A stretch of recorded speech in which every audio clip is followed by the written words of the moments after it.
Hello दोस्तों, कैसे हैं आप सब लोग। उम्मीद करता हूँ काफी अच्छे होंगे। तो दोस्तों, इस वीडियो में बात करेंगे स्काईवेज ग्रुप आईपीओ के बारे में। तो चलिए जानते हैं कि कंपनी का बिजनेस कैसा है, इसके फाइनेंशियल कैसे हैं, ग्रे मार्केट में इसका प्रीमियम अभी किस प्राइस के ऊपर ट्रेड कर रहा और इस आईपीओ से कितना प्रॉफिट होने की उम्मीद है, आईपीओ में अप्लाई करना चाहिए या फिर नहीं करना चाहिए। वैसे वीडियो सिर्फ और सिर्फ एजुकेशन और इन्फॉर्मेशन के पॉइंट ऑफ व्यू से बनाई जा रही है, तो कहीं भी इन्वेस्टमेंट करने से पहले अपनी खुद की एनालिसिस करें और अपने फाइनेंशियल एडवाइजर से कंसल्ट करने के बाद ही कोई भी डिसीजन लें। तो चलिए वीडियो को शुरू करते हैं। सबसे पहले आईपीओ के डिटेल्स को देखें तो आईपीओ 24 अगस्त से ओपन होने वाला है और यह 26 अगस्त को क्लोज होगा। इसका प्राइस बैंड 131 रुपए से 138 रुपए और लॉट साइज 100 शेयर्स का है। साथ ही इसका जीएमपी करीब 28 रुपए से 30 रुपए, लगभग 20% चल रहा है।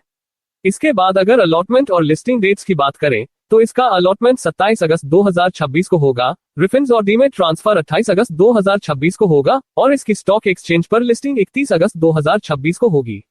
इसके बाद अगर इस आईपीओ के इश्यू साइज और डिटेल्स की बात करें तो फेस वैल्यू 10 रुपए पर शेयर है। टोटल इश्यू साइज 582.8 करोड़ रुपए का है, जिसमें 398.8 करोड़ रुपए फ्रेश इश्यू और 184 करोड़ रुपए ऑफर फॉर सेल है। मार्केट कैप 2005.74 करोड़ रुपए है और यह एनएसई तथा बीएसई दोनों पर लिस्ट होगा। अब अगर इस आईपीओ के शेयर रिजर्वेशन की बात करें तो इसमें क्यूआईबी कोटा 50% यानी 2,10,80,000 शेयर्स का है, यानी एचएनआई कोटा टोटल 15% यानी 63,51,600 शेयर्स का है और रिटेल कोटा 35% यानी 1,48,00,000 शेयर्स के लिए रखा गया है। अब कंपनी के फाइनेंशियल की बात करें तो 31 मार्च 2026 के मुताबिक कंपनी के पास टोटल एसेट्स 1,508.23 करोड़ रुपए, रेवेन्यू 2,839.67 करोड़ रुपए और प्रॉफिट आफ्टर टैक्स यानी पट 63.52 करोड़ रुपए है। इसके अलावा नेटवर्थ 332.64 करोड़ रुपए और टोटल बोरोइंग 624.05 करोड़ रुपए है। अब अगर इस कंपनी के कुछ पॉजिटिव पॉइंट्स की बात करें तो कंपनी का रेवेन्यू लगातार बढ़ रहा है, जो 31 मार्च 2024 के 1,316.81 करोड़ रुपए से बढ़कर 31 मार्च 2026 में 2,839.67 करोड़ रुपए पहुंच गया है। कंपनी का प्रॉफिट आफ्टर टैक्स पट भी लगातार मजबूत हो रहा है, जो 2024 के 34.49 करोड़ रुपए से बढ़कर 2026 में 63.52 करोड़ रुपए हो गया है। इसका ग्रे मार्केट प्रीमियम जीएमपी है, जो अभी लगभग 20% यानी 28 रुपए से 30 रुपए के आसपास ट्रेड कर रहा है, जो शॉर्ट टर्म लिस्टिंग गेन के लिहाज से एक अच्छा संकेत माना जा सकता है। प्रमोटर्स की बात करें तो इसके प्रमोटर्स मिस्टर यशपाल शर्मा और मिस्टर तरुण शर्मा है, जिनकी प्री इश्यू शेयर होल्डिंग 79.14% और पोस्ट इश्यू शेयर होल्डिंग 56.82% रहने वाली है। प्रमोटर्स की होल्डिंग आईपीओ के बाद भी 56.82% पर मजबूत बनी हुई है, जो कंपनी में उनका भरोसा दिखाता है।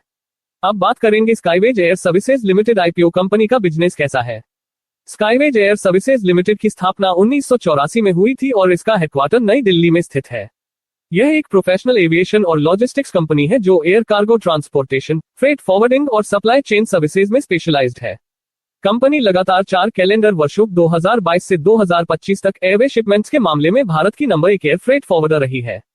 Company multi modal logistics solutions offer करती है, जिसमें एयर और ocean freight forwarding, trucking, warehousing, customs brokerage और टेक्नोलॉजी ड्रिवन एक्सप्रेस कार्गो व पार्सल डिलीवरी शामिल है।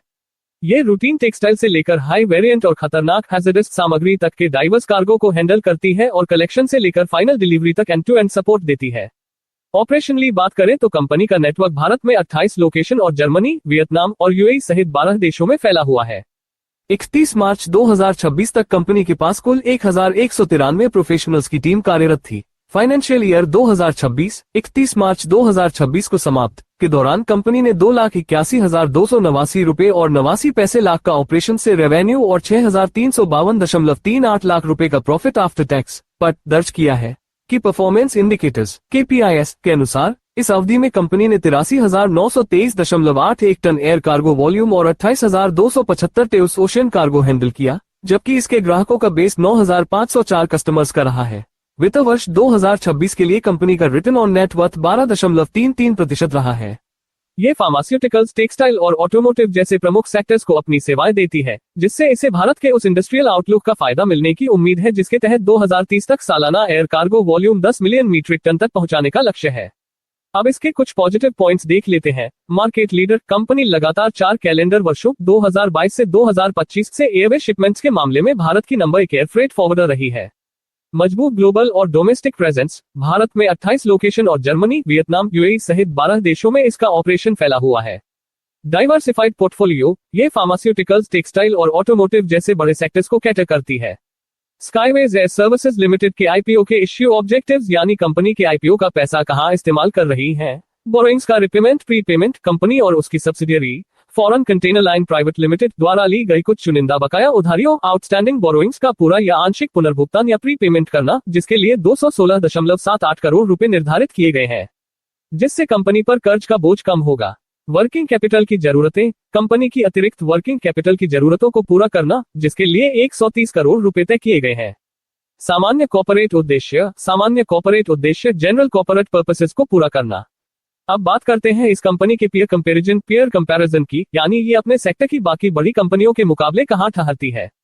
स्काईवेज एयर सर्विसेज, इसका कुल रेवेन्यू 2812 करोड़ रुपए है, इसका पी रेशियो 38.76 है और इसका रिटर्न ऑन नेट वर्थ 12.33% है। इसके शेयर की फेस वैल्यू 10, बेसिक ईपीएस 3.56 और एनएवी प्रति शेयर 28 रुपए और 91 पैसे है। डिलीवरी, इसका रेवेन्यू 10,508 करोड़ रुपए, पीए रेशियो 260 और रिटर्न ऑन नेटवर्थ 1.58% है। इसकी फेस वैल्यू 1, बेसिक ईपीएस 2.04 और एनएवी 129 रुपए और 40 पैसे है। टीवीएस सप्लाई चेन सॉल्यूशंस, इसका रेवेन्यू 11,002 करोड़ रुपए, पीए रेशियो 54 और रिटर्न ऑन नेटवर्थ 5.62% है। इसकी फेस वैल्यू 1, बेसिक ईपीएस 2.59 और एनएवी 46 रुपए और 9 पैसे है।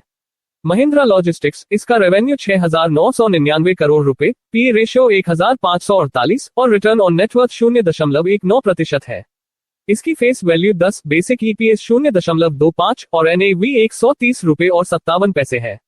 शेडोफैक्स टेक्नोलॉजीज, इसका रेवेन्यू 4,202 करोड़ रुपए, पीए रेशियो 104 और रिटर्न ऑन नेटवर्थ 6.40% है। इसकी फेस वैल्यू 10, बेसिक ईपीएस 2.22 और एनएवी 34 रुपए और 4 पैसे है। मार्केट लीडरशिप, ये कंपनी लगातार 4 कैलेंडर वर्षों 2022 से 2025 तक एयरवे शिपमेंट्स के मामले में भारत की नंबर 1 एयर फ्रेट फॉरवर्डर रही है। अब अगर इसके पॉजिटिव पॉइंट देखते हैं तो कंपनी का मजबूत ग्लोबल और डोमेस्टिक नेटवर्क, भारत में 28 लोकेशन और जर्मनी, वियतनाम व यूएई सहित 12 देशों में इसका ऑपरेशन फैला हुआ है। आकर्षक वैल्यूएशन, इसका पी रेशियो 38.76 है, जो अपनी पीयर कंपनियों जैसे डिलीवरी का 260 और महिंद्रा लॉजिस्टिक्स का 1,548 के मुकाबले काफी कम और बेहतर नजर आता है। बेहतर रिटर्न, कंपनी का रिटर्न ऑन नेट वर्थ 12.33% है, जो इस सेक्टर की दूसरी लिस्टेड कंपनियों के मुकाबले काफी मजबूत स्थिति को दर्शाता है। डाइवर्सिफाइड सर्विस पोर्टफोलियो, ये फार्मास्यूटिकल्स, टेक्सटाइल और ऑटोमोटिव जैसे प्रमुख सेक्टर्स को अपनी सेवाएं देती है। लॉजिस्टिक्स और फ्रेट फॉरवर्डिंग सेक्टर में काफी कड़ा मुकाबला है, जिससे भविष्य में ऑपरेटिंग मार्जिन पर दबाव पड़ सकता है। अब बात करते हैं इस कंपनी की स्ट्रेंथ्स, ताकत और रिस्क जोखिम के बारे में, जो आपके लिए जानना बहुत जरूरी है। सबसे पहले बात करते हैं स्ट्रेंथ्स की। ये कंपनी लगातार 4 कैलेंडर वर्षों तक एयरवे शिपमेंट्स के मामले में भारत की नंबर 1 एयर फ्रेट फॉरवर्डर रही है। इसके 56 एयरलाइंस के साथ मजबूत रिश्ते हैं, जिससे ग्लोबल शिपमेंट्स के लिए सही स्पेस और कॉम्पिटिटिव फ्रेट रेट्स मिल जाते हैं। इसका global business Germany, Vietnam, UAE और हांगकांग समेत 12 देशों तक फैला हुआ है। भारत में एक्सप्रेस कार्गो और पार्सल डिलीवरी के लिए यह 1204 पिन कोड्स को कवर करती है। फाइनेंशियल ईयर 2026 में कंपनी के ऑपरेशन से होने वाले रेवेन्यू में 25.14% की मजबूत साल दर साल ग्रोथ देखने को मिली है। ये खतरनाक सामग्री, हैजर्डस मटेरियल्स और तापमान संवेदनशील फार्मा प्रोडक्ट्स जैसे स्पेशलाइज्ड कार्गो को संभालने में माहिर है। अब नजर डालते हैं इसके रिस्क जोखिम पर। कार्गो ट्रांसपोर्टेशन के लिए यह पूरी तरह से थर्ड पार्टी कैरियर्स पर निर्भर है, जिससे कई बार क्षमता और लागत में उतार चढ़ाव का खतरा रहता है। इसका बिजनेस ग्लोबल ट्रेड पर टिका है, इसलिए कोई भी आर्थिक मंदी या भू राजनीतिक तनाव कार्गो मूवमेंट को धीमा कर सकता है। ईंधन के दामों में उतार चढ़ाव और एक्सचेंज रेट बदलने से कंपनी की लागत और मार्जिन पर असर पड़ सकता है। इसका रेवेन्यू कुछ खास इलाकों पर ज्यादा निर्भर है, जिससे वहां की लोकल मंदी और कंपटीशन का रिस्क बढ़ जाता है। रूस, यूक्रेन या इजराइल हमास जैसे भू राजनीतिक तनाव ग्लोबल सप्लाई चेन को बिगाड़ सकते हैं, जिसका असर कंपनी के फाइनेंशियल परफॉर्मेंस पर पड़ सकता है। तो दोस्तों, स्काईवेज ग्रुप आईपीओ के फंडामेंटल्स और ग्रोथ ठीक ठाक नजर आ रहे हैं। आप इसमें अप्लाई करने से पहले अपने वित्तीय सलाहकार, फाइनेंशियल एडवाइजर से सलाह जरूर लें। आपको यह वीडियो कैसा लगा, कमेंट करके बताएं और वीडियो को लाइक करके चैनल को सब्सक्राइब करना न भूलें। मिलते हैं अगली वीडियो में। हेलो दोस्तों।